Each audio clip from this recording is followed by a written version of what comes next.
One of the real challenges in understanding the gig economy is that we've got these vastly competing narratives about it out there.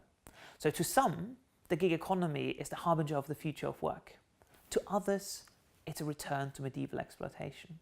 And the slightly counterintuitive thing I'm trying to do in the book is convince you that there's truth in both of these stories.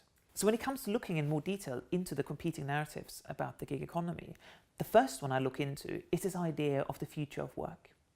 That's a narrative in which platform-based work in the gig economy uses innovative technology to allow us all to be entrepreneurs.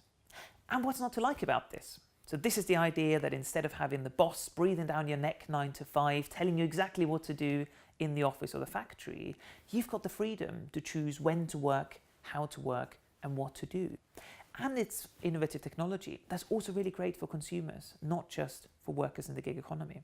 You've got these feedback mechanisms, for example, the ratings which feed the algorithms that do the matchmaking, where even before you hire somebody to do work for you, you can see her ratings and how good she's been.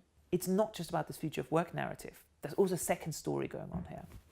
A second story in which actually, rather than seeing the sort of bright gleaming future of work, what we're looking at is a return to a much older and potentially much more sinister labour market model. That's a model where instead of this entrepreneurial flexibility, you end up with the algorithm as your boss, where suddenly you have to install a little plugin on your computer that takes a screenshot every couple of minutes to make sure that the client or the boss can see what you're doing, where some platforms use your iPhone to measure how hard you accelerate and how hard you brake. So the reality suddenly becomes, instead of flexibility, perhaps in certain scenarios, one of very tightly controlled insecurity. And it's not just the sort of entrepreneurship story that is questioned, it's also the innovation narrative. Because actually, when we look at it in slightly more detail, very often what we see is ancient business models just relying on new technology to put them in place.